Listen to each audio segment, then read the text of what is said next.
Hi, and welcome to the Lone Star Play Podcast, where we sit, eat, chat, and repeat. I'm your host, Patrick Scott Armstrong, and we are coming to you from Austin, Texas. The Lone Star Play Podcast is produced by Texas Real Food. Go to texasrealfood.com, and you can search your city for local restaurants, stores, butchers, farmers markets, and more who are using organic, fresh, artisanal, and local sources. It's a fun site that brings all natural options all together. All right, we have a great episode today, guys. I have Mark Henry in the house. That's right, the legendary strongman, Olympian, wrestler, powerlifter, deadlifter, badass, Mark Henry, okay? Yes, he's from Texas, just outside of Beaumont. Little bitty town called, let me see here, Silsbee, Texas. That's what it's called. And we're going to talk to Mark just about, kind of stuff he used to eat to sort of train, for lifting. And gosh, he has done so many things. He's such an amazing athlete. I mean, he's a legend. He holds world records. I honestly can't believe I'm talking to him. I feel very honored and grateful and blessed to have this conversation with him. But we're going to he loves cooking and he loves food.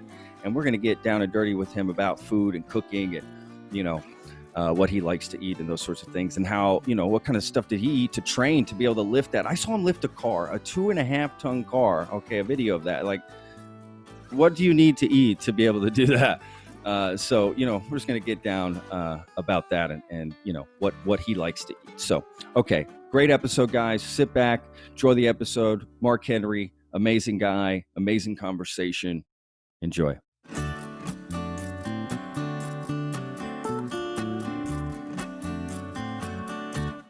That's right, baby. I'm all about cassettes, man. I love cassettes. There's something about it. Man, when I was in college, I used to make slow jam tapes for the girls. That's what I'm talking about. Hell yeah. I tried that a few times. It never went over well. It was like I wanted to be the DJ doing the Quiet Storm. Remember the days you'd have to wait the radio state, you know what I mean? You have to wait for the DJ to finish talking, hit record. Yeah. Wait all night for that song. You just be waiting and waiting for that song to come on. Gosh, I remember those days. And they would tell you when the song was going to come on. Right? Yeah. He's coming out at 9 o'clock. I'll be playing that, so keep close. And then I used to always wait on them. Me too, man. That's how you put the best songs together. Well, that was the way you didn't have to go buy them all. You could. That's how we downloaded back in the day. Yeah, that was downloading. That was downloading. So look, Mark, again, thank you so much for joining us, man. I know you got a busy schedule. I'm sure you do a lot of things, but maybe not so much right now with the lockdown and everything. Man, I'm doing 4 shows right now. Really? Look at you. I was on Backstage last night on Fox Sports 1. Is the only taped live television program that I'm doing. I do my show today at noon, which we start prepping in an hour. Which show is that? Is that the Busted Open or the Not a Sports Show? That's Not a Sports Show. Love that. And then on Friday and Saturday, I do Busted Open on Sirius XM.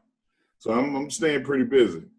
Look at you, man. Yeah, I love the Not a Sports Show idea because honestly, that's sort of this podcast. Like, we're not a typical food podcast in the sense we come on and it sort of starts there and then just wherever things go, we sort of leave it open. But food is the glue. Conduit. Yeah, the conduit, exactly. Maybe we should call this Not a Food Show. I love you started Don't do that. something. I'm about to sue you. You get Hey, getting sued by Mark Henry? I'll take it. I'll take it, man. So look, man, let's talk about food, right? Yeah, I know you love food. I love food. Great thing to talk about. I'm curious. First of all, let's just start with what have you been eating sort of during the lockdown and stuff? Has that sort of changed, what you've been doing? It's changed a lot. We ate out a lot, and Austin is a breeding ground for great restaurants, and we decided that we're going to start cooking more, and it's been fun, man. You make a pot of beans, it'll last for a couple of days, and you make some chili, it'll last for a couple of days. My wife is quick to get in and make tacos of any kind, so we've been doing good there. But I mean, that last night was a sushi night, so we had to go to the sushi spot that we found actually since the pandemic. We went there maybe a week before the pandemic hit, and now we're addicted to it. So that's a good place. And I'm a barbecue guy, man. Like I'll still go out and get barbecue and bring it home, and man, it's been pretty cool to me. What kind of, like, when you say you're into barbecue, like what are your, I don't know, this is gonna be tough, but what's your top 3 spots here locally to get some barbecue if you had to? Oh my gosh, my top 3. It's tough, I know, right? It's tough. It's hard. I would have to say, I would still say that going to Smitty's is, it's really not in Austin proper, but Smitty's, Styles, and Blacks. Yeah. On the loop. I like Franklin's too. You can't go wrong with them. Man, if you go out the spot, I'll travel for barbecue. Yeah. So I'll go to Taylor, which they're closed now, but I'll still go out to Spicewood, and Spicewood has got a real good spot out there. Is that the best? Like, let's cure. What is the best absolute barbecue? Just mouth-watering for you. Here in Texas. What do you think? Oh man, in Texas. That's a tough one, right? Have you been to the Truth Barbecue? No, I never even heard of that. Like there's a place out going towards Houston on 290 called the Truth. And what a great name. Man, they are really the truth.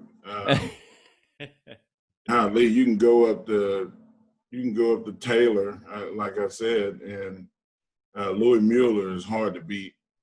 The consistency is 100. I mean, you know that you're going to get good barbecue when you go there. And I guess I've only been there once, and I would have to say they had the best brisket I ever had. Oh, wow. And that's Snow's. There's a Snow's. place called Snow's, and it's just, you have to go. It's a pilgrimage. You gotta leave your house at 9 a.m. and wait in line, and the line is usually 100 people deep. Oof. And sometimes they'll be sold out of brisket. And I'm like, dang, it's that good. You just got to make an event out of it. Yeah, that's the best barbecue, right? Like they're gonna sell out. That's good barbecue, right? And that's the thing. Like, do you want to go to a barbecue place where it's not highly regarded and the people don't come out? Like you want to go places where they have to keep cooking because it's going to sell out and you want it fresh. Yeah. Yeah, absolutely. What makes a good barbecue to you? Are you looking for, is there a specific type, like consistency of, I don't know, the smoke ring? You like tenderness? Do you like heavy char?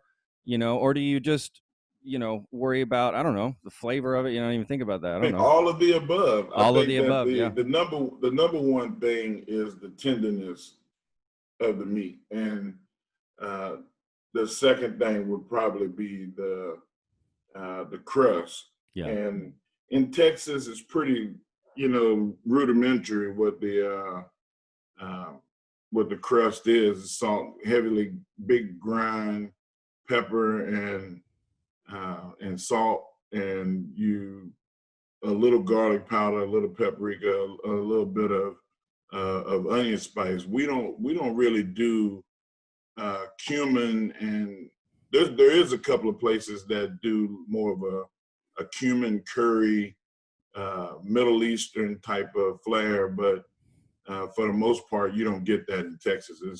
It's pecan wood, posto, make a good charcoal, and you want to make sure that you have that Texas style crust. We're not putting coffee in the granite. It's salt and pepper. These hipsters, paprika, onion powder, and garlic powder. And every now and then, you know, they'll throw a little brown sugar in there, but for the most part, we don't do the sweet barbecue. Yeah, that's right, man. There is a distinct difference, right, between barbecue from wherever you go. Personally, it's what I love about Texas is you can get great barbecue. It's just everywhere. I mean, it's just like it's everywhere. You know, just amazing places. And anybody you ask what their favorite place is, you hear a lot of different places. I actually enjoy that. I prefer people not to just name Franklin's right away. You know, oh, Franklin's, which it is great. But there's so many great places, right? To just do it. And the gas station barbecue is great in Texas.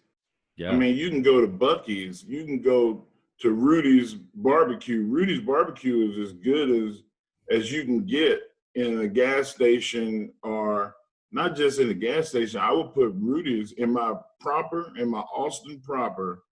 Rudy's barbecue would be in my top 5. And that's not because I did the first commercial for them and helped them. Not because of that, intellectual property. You know, so I mean, I love that barbecue. That chicken is really good and tender, and the ribs are always, the consistency is another thing that I talked about earlier. Yeah. Is it going to be the same every time? Yeah. And it's the same every time, and they've got it down to a science. The moist brisket is as good as you can get. When it comes, I'm really fickle about sausage, and I actually like to do my own sausage. Oh, really? Yeah, I would rather, a lot of people don't do that. Yeah, and I'm not a fennel seed guy. You don't have to put fennel and like this the whole floral deal. I want to taste the meat. Yeah. And I mean, you know, you put some spices in, mostly aromatics, you know, but I'm not putting lemon zest and, you know, I'm not the foo guy, man. I'm not. I'm listen. I love that. I am brass tacks. I mean, Texas Southern barbecue, and if you have some good sides, that's fine. If listen, Mark, nobody is confusing you with a frou guy. I promise you. Like, not good for me. Yeah, it's like, oh, does Mark Henry put lemon zest in his sausage? You're like, yeah. I love that. I do like a good dessert at a barbecue place. You know, it's traditional kind of to have key lime maybe pudding. Or banana pudding maybe. Yeah, you know, pecan bars or something. You know. I'm not a big dessert guy to be honest with you. For some reason, I don't know. Like, I'm all about the main attraction. And you should have grew up in East Texas. You know, if you go to East Texas, every place you went had pound cake.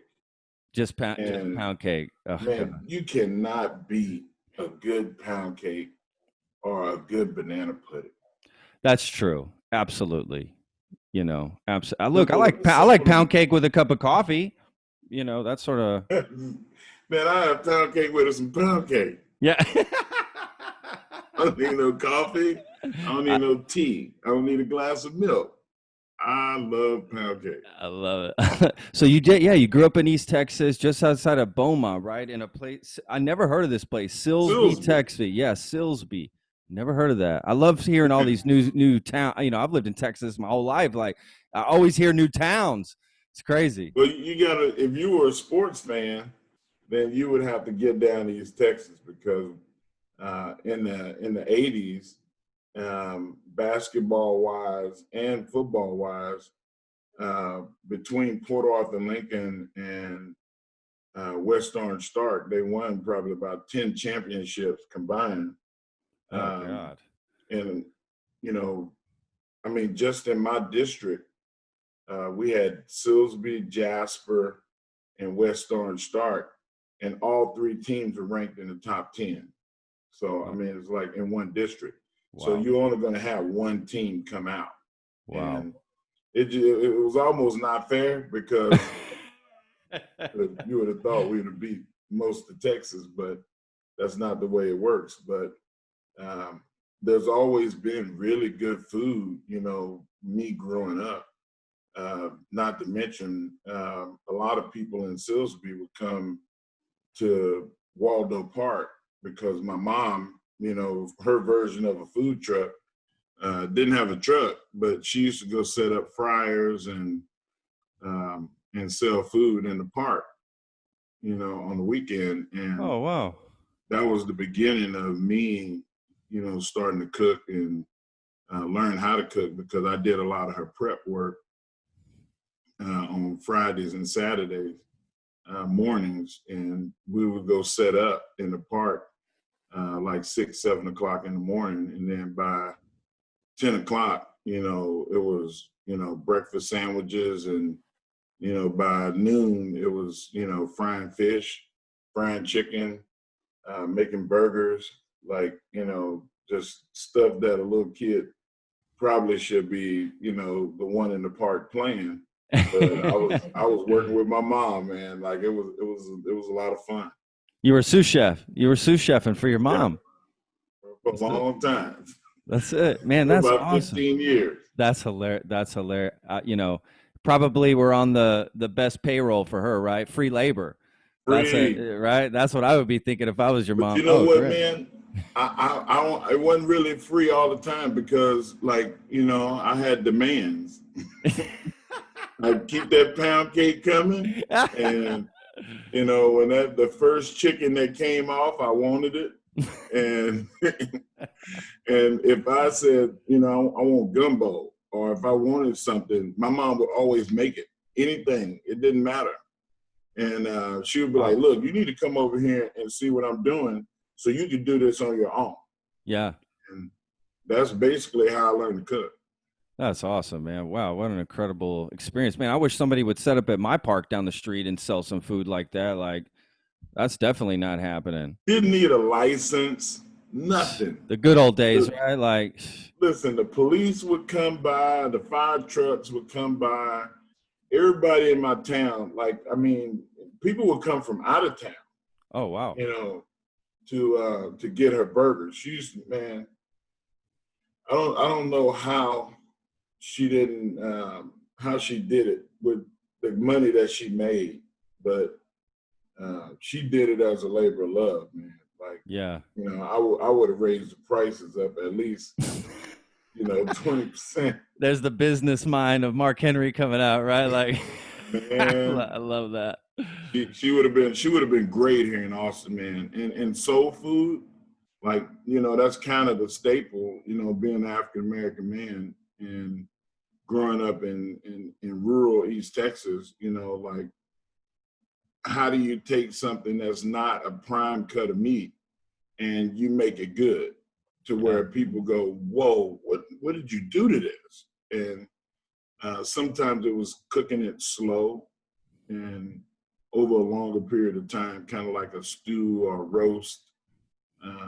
But for the most part, I always like barbecue, or I like frying everything. The only thing I ever roasted was chicken and turkeys, and that was usually like a Sunday thing.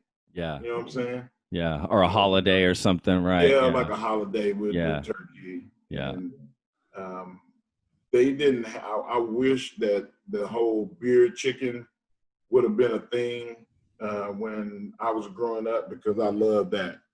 Yeah, right. All up a Foster's can and, violate the chicken and let it steam through whatever aromatics, and put a Mariquois inside the chicken and let it just steam through. Stuff like that is kind of like, what I really like. Yeah, that's, it's just getting creative with the food, right? Like, eventually you have something one way so much, might as well come up with another way to, to make it or whatever. Yeah. I'm sorry, Mark. Yeah, go ahead. People like invent different styles of what to cook. And when you do that, it's good for everybody. Absolutely. Absolutely. That's what we need chefs for. That's what a true chef is for, to sort of present something to you. This is what a good chef that I worked with a long time ago said to me. And he said, look, the idea is to present something familiar with a twist. That's it. With a twist. That's it. That's all he said. He said, that's it. You want to meet people somewhere in the middle, at least at the beginning when you get to know them as a clientele.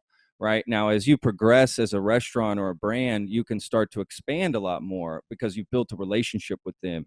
And now I could start to wow you maybe a little bit more. But at the beginning, definitely for sure, it's about a little bit of familiarity and just kind of, trust me, with this. I know I said chicken fried steak, but we're going to elevate it and, give it a little whatever to make it more exciting, which it's great. I'm all about that stuff, man. I love going to new places I never tried.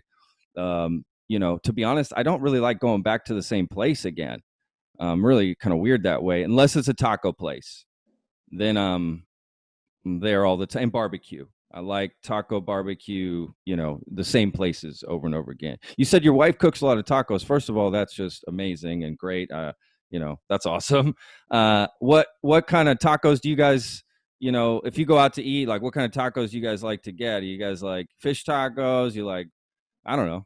Man, it's beef and carne asada type. It's hard to get. Like my favorite taco. I just like regular steak. Yeah. Tacos. Yeah. And chicken and fish would kind of drift into that foo area for me. But we did a fast, and she did like some tacos with this. It wasn't real meat; it was plant-based. Oh, okay, yeah. And she also did eggplant, which I thought were pretty damn good, actually. I mean, it didn't. It wasn't meat, but it was good. It was good enough when you haven't eaten real food in 3 days. Yeah. I love it. So you obviously are not a vegan or a vegetarian. No, sir. No, sir. I am a carnivore at heart, and I refuse to subscribe to we got to stop eating meat. Yeah. It's never going to happen. I agree. And I mean, I do realize I'm getting older, and you got to limit sure how much red meat you eat. But I'm not going to stop eating red meat. You've always been this way, right? You've always eaten meat. I have since, a little kid, making pot roast. And, you mentioned chicken fried steaks. There's a lot of different ways to do it. And I recently, through a trip to New Orleans, probably, well, I guess I can't say recently because it's about a 5-year span, got introduced to wet batter and wet batter chicken.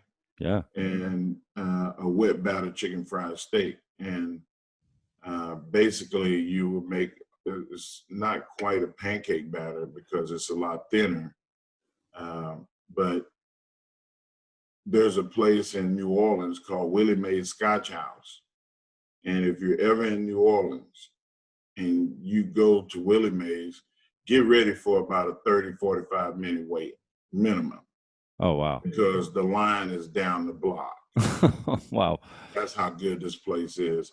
And it's hot and you're sweating and you just enjoy it. Just have a conversation because the end result is you're going to get to eat at Willie Mae's. I love it. I don't mind waiting. Oh, I don't either. And they make a wet batter fried chicken and wet batter chicken fried steak that, is they dredge it like any other chicken fried steak, but then the last dredge is in there. In the batter. Wet batter. So they're doing both. They're doing the dry dredge, right, with, different places use different things, but yeah, okay. Yeah, a cornstarch, lot of flour people, mix. a lot of people use like an egg wash. Like Sure. Egg wash. Yeah. I'm not about that life. Yeah. I like just a simple dredge and um, like a seasoned dredge. Yeah. I mean, it's hard to duplicate um, the what Willie Mays does, but I've tried it and it was good, but it wasn't Willie Mays. It wasn't Willie Mae. Well, there's a reason, right? They got to protect that secret. Like, I'm curious, like, what sort of meal plans you were on when you were training, especially like back in the 90s, and even up into the 2000s, even up until now. But like, did you ever put in your mind like a specific, I have to eat, I'm sure you had, I don't know, did you have nutritionists and a dietitian or anything like I that, like did. helping you? Yeah. I did. When I came to Austin, I moved in with Jan and Terry Todd, who were the professors, kinesiology professors at the University of Texas. Oh, And wow. they pretty much found me and said, look, I know you love football, I know you love basketball, but look, you're never going to play in the NBA, and playing in the NFL is going to beat your body up. You should be the strongest guy on the planet. Like, focus your attention on that, and you'll be able to be somebody that people will know for centuries. And I love lifting, and I was pushed that direction, and I did it, and I've loved every minute of being the strongest human being on the planet. And uh, Jan would cook, and we would go to restaurants where I would probably consume anywhere from 3,500 calories to 5,000 calories a day. So I Wow. was eating a lot of food Yeah. because I needed protein, but I also needed the carbs for my workouts. My workouts were varied from 3 hours to 5 hours a day. Did it And matter what you ate, or you just wanted the calories? it matters. It always matters. I've never had a problem eating green vegetables. Yeah. And you need the nutrients that come with that, but also I was eating a whole chicken and 40 ounces of steak. And Wow. I remember going to a fried catfish place here in Austin, and I ate 6 catfish fillets. And the guy was like, man, I've never seen anybody eat that much. And I had fries and greens and gumbo. I did it big. Hush Oh, puppies. man. The guy was like, man, listen. He was like, I'm glad that you paying and we ain't treating you free, because you would be an expensive comp. Oh, I'm glad you're paying. I love that he said that. It was funny, man. But I always went to Austin. Always had a bunch of restaurants that you can go and eat, and the prices were pretty good Yeah. in the 90s. And I mean, of course, Austin is like the food capital of America now, especially with the gastro pubs and Yeah. with the eclectic restaurants like Contigo and Swift's Attic and all of those that are the like. I always loved the I duck, like Oh, God, yes. there's so many that uh, that Austin has that you could just go any day of the week. You want the best biscuit in a restaurant, like if a Red Lobster biscuit and a Popeyes biscuit had a baby biscuit. And Oh, you can find that biscuit here in Austin, and you just have to drift downtown. Like a lot of people, like, man, it's hard to get downtown now. I don't know, man. I think right now wherever the good food is, it's kind of worth the trek. Absolutely. 100%. Yeah. So you're putting it in And your body, right? Like, it's like, I make a big deal out of meals. I mean, I know I'm skinny and everything, but like, this is just my metabolism. I actually eat a lot. I love eating. It's like I plan my whole day around eating. When I travel, everything's around eating. Where are we going to eat lunch? Where are we going to eat dinner? Right? Like, what part of town are we going to be in? Like, we need to go to this place. And then people always like, well, how do you know where the good places to go is? Where the people are at. It's real simple. I mean, that's what I look for. The long lines, like you were talking about earlier. I tell you, if you want to find good food, follow around somebody that's about 250, 350 pounds. They're going to lead you to where the good food is. Like, sir, why are you following me? Eventually, you're going to get hungry. Yeah, exactly. I'm just waiting for you to get hungry. Yeah. I'll know where I'm. Oh man, now we're just stalking people on the streets, right? Just go to get some food. I love that. So I'm curious. So look, you're not a vegan, you're not a vegetarian, but what do you think about those lifestyles? I know that nowadays there was this documentary last year called Game Changers, right? It kind of showed this thing about athletes and being vegan and vegetarian is like this new way to go to be an athlete. And I'm just curious, what you think about that. The biggest part of a plant-based diet when it comes to athletics is you build up a lot of lactic acid in the body when you train or do any kind of sports performance, which makes you, lethargic, and also you tend to have a tough time when you train really hard of replenishing your body with the electrolytes and vitamins and nutrients that it takes to keep the body going. The plant-based life, you also don't get as much inflammation because the body, eating red meat and consuming a lot of proteins also allows you to be more inflamed. And when you go to a plant-based diet, you eliminate the inflammation, and you also eliminate a lot of the lactic acid buildup because of the proteins in the muscle. I love the fact that there are people that are willing to take those steps to be more healthy. But I think you sacrifice energy for training, and I think you sacrifice the power for building muscle. Okay. If you're already there, then you don't have a problem. You already got the muscle that you need. You need to maintain. Interesting. But okay, if you're trying to get there, you're gonna need to have protein, whether it's liquid proteins or powdered protein, or you're gonna have to eat meat.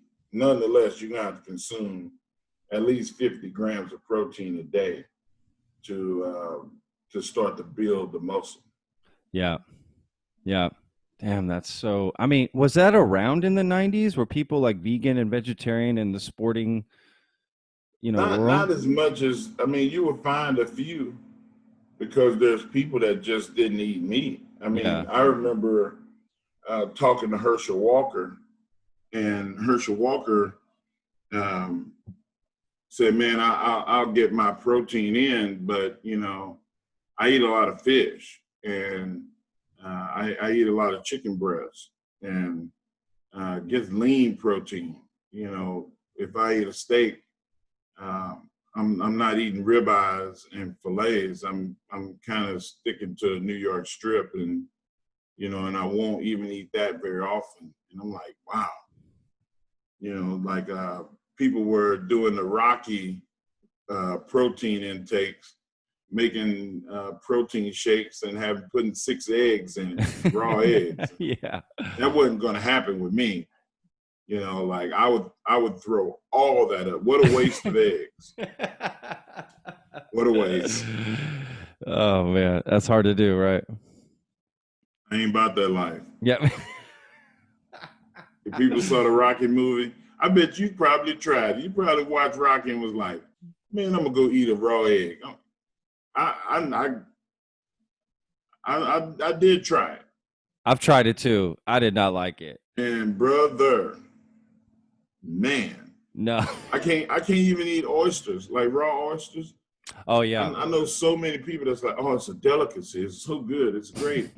If it doesn't have cornmeal on it, I can't eat it. Yeah, oysters, it's a texture thing. Look, I get it. Mussels, clams, I get it. Like razor clams, even they can be. I get it. Trust me. I that took me a little bit. Cornmeal on that and some salt and pepper, man. You went some Tabasco, man. Just a little spice that'll help too. Yeah, put a little Tabasco in there. Right? Yeah, get a little spice in there. So basically, like when you're training, you know, food is important to you, and you're worried about your calorie, your what your intake is, and everything. You know, I think what's important, Mark, too, to also stress to people is what I love about the history of yourself is, I hope I'm saying this the right way, but you competed in drug-free, part of it, right? Where you weren't enhancing yourself in any way, just all natural. Yeah, I always wanted to do it the way that I did it. And it wasn't so much a fact that it was a moral compass or something like that. It just didn't seem right. And Yeah. I was not going to inject myself with anything. I'm needle phobic. And two, I just felt like it was cheating defeats the purpose of competition. If you're going to cheat, then go compete and play against other cheaters. Yeah. That's your prerogative. And I've made some enemies. I made some people hate me saying that, and I don't care. And there was a time in my life where I was competing, and still, because I was me, I was able to still beat people that were cheating. But when it came to the Olympic level, for me to place 10th and have 9 people beat me, I thought was disrespectful. I thought it was just completely and utterly wrong. I talked to the Olympic Committee multiple times and said, listen, the guy got 2 positive drug tests in the last year. Like, kick him out of the federation. And they just wouldn't do it. And thus, me in '96, after the Olympics, I quit Olympic weightlifting because I did not think that it was going to get better. And it's taken 25 years now for it to get better. Now they're drug testing. They just ousted Thomas Ion from the international governing body for U.S. for weightlifting, and they're changing the sport. And now we have Americans getting gold medals. And it took, 20 plus years for that to happen. And I'm glad that it's happening. I just wish it would have happened 25 years ago. Yeah. Yeah, but maybe you wouldn't have gone down the path that you went down, past that, getting into wrestling and becoming just a massive, global phenomenon, man. Like, what was that like to go into something that I'm sure you watched on TV as a kid? Maybe, I know I did, to all of a sudden be with maybe some of your heroes, like competing with them, and, that had to be crazy. You know what? It was amazing, man. Like, from the first day that I went to Connecticut to WWE headquarters, I was hooked. I was already a massive fan. Yeah. I lived for pro wrestling. I waited for the Monday Night Raw and Saturday. What's the cartoon? Superstars. Saturday morning Superstars. Yeah. And every now and then you get the pay-per-view. So, you know how many times as a kid I begged, please get the pay-per-view. And My mom didn't have $35 just to throw down and get the pay-per-views. So like it would be like 5 or 6 people in my neighborhood that we, watch wrestling that would put money in. And that was the beginning of the watch party. I've been doing that for a long time. So it's pretty cool to be able to share that with some people that still today I talk to. That is awesome. Wow. How incredible. That's honestly incredible. I mean, look, you're still in Texas, right? You're still living in Texas. You haven't forgotten about where you come from. That's awesome. No, not at all. That's awesome, man. Look, like that must have been just, I can't imagine, was it like the showmanship of wrestling? Was it the physicalness? Was it the excitement? What was like, I want to do that? It was a little bit of all of that. Growing up, Vasily Alexiev was the reason that I became a weightlifter. Is watching him at the Olympic Games and show off, and they tell him to put the weight down. And he was shaking his head, no. They was like, put it down. He's like, no. Like I just love the showmanship. And when I got into wrestling, which was purely my grandmother, she was the one that loved pro wrestling, and we would travel and go watch wrestling matches. That was like the thing that made me love it. And I never knew that it was even possible for me to be a wrestler. I didn't know how that worked. I wasn't exposed to that world in any way. And it just so happens that by the grace of God, me saying that I was a wrestling fan enough, and where I went, that the people that were responsible for running those companies started reaching out to me and asking if I wanted to join. Yeah. And, when Vince McMahon called me, the first time he called, I hung up because I thought it was one of my friends joking. Holy cow. Wow. Terry Todd called me and said, hey, man, you hang up on Vince McMahon? And I was like, that was Vince for real? Like, yes, maybe you should take his call. And we talked and laughed about it. And I went to Connecticut and I never left. Like that was, the WWE was home.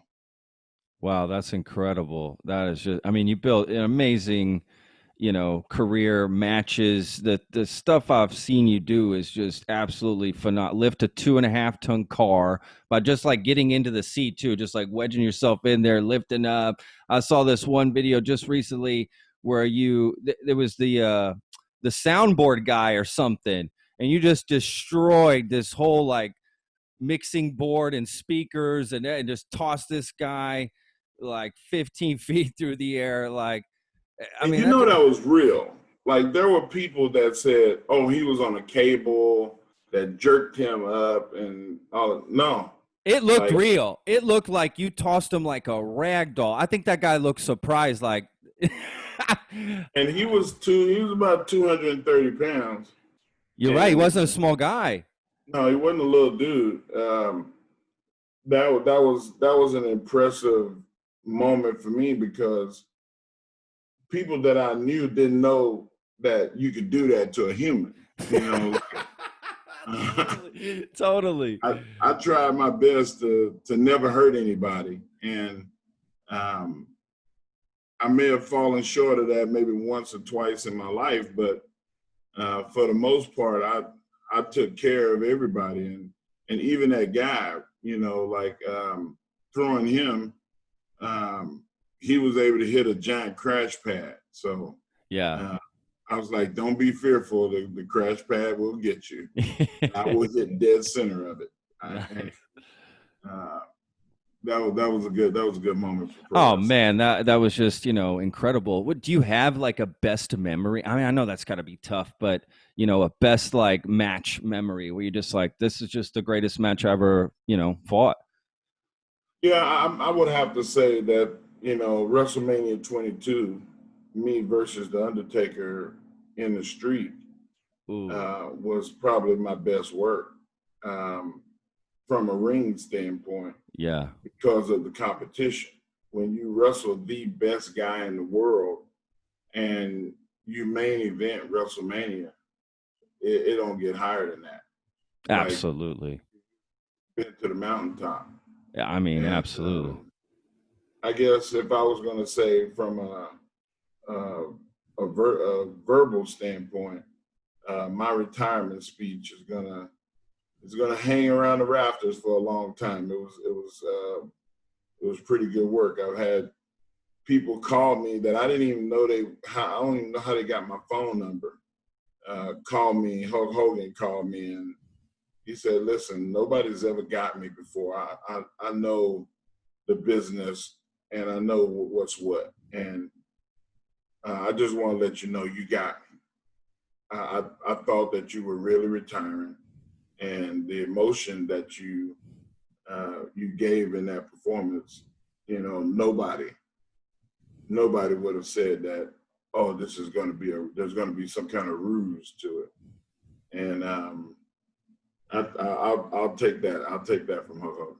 That's awesome. Are you kidding me? That's amazing. Gosh, wow, amazing. Yeah, that's got to be incredible. You know, did you ever? We might have to do a version 2 of this. Absolutely. There's still a lot that's untouched. There's so much untouched, man. You know, let's. I know you probably got to. You know, I know you got to go, Mark. I know you got a lot of things going on. I'm curious. Just one last final thing here, like for people, if people want to check you out, right? What should they right now? What you're doing, like what you have going on? What should they check out? The best way to find me is I'm the Mark Henry on everything social media, at the Mark Henry, or hashtag the Mark Henry, or you can go to markhenry.com. And I have a Pro Wrestling Tees. People can go to Pro Wrestling Tees and look up the Mark Henry store. Also, I'm on Cameo as well as Celeb VM for video messaging. I'm find myself enjoying talking to the fans and answering their requests and them asking me to tell somebody to go to hell, or happy birthday, or whatever. I do it all. That's awesome. It's been a lot of fun, man, especially during this pandemic. Oh, I bet. Have interaction with the fans. So definitely go to Cameo and Celeb BM. It's the shows that I do on Busted Open on Friday and Saturday on Sirius XM 156. You can find me on YouTube and all of the podcast outlets for It's Not a Sports Show.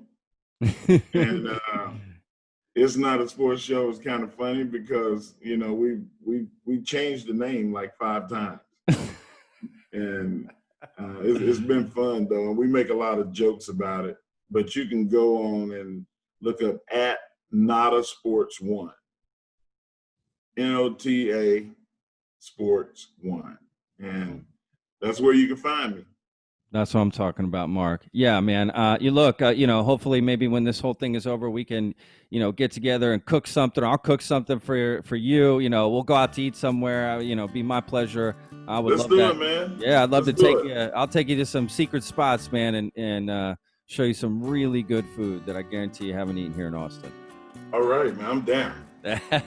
Awesome, man. Twisting my arm. With food, it works for me. So, you know. Well, good, Mark. Again, look, my best to you and your family during this time. Hope everything's, you know, good for you guys. And again, thank you so much for taking the time to talk to us and our listeners and viewers. They're going to be so excited to hear all this about you, man. So thank you again. Awesome, man. We'll do it again.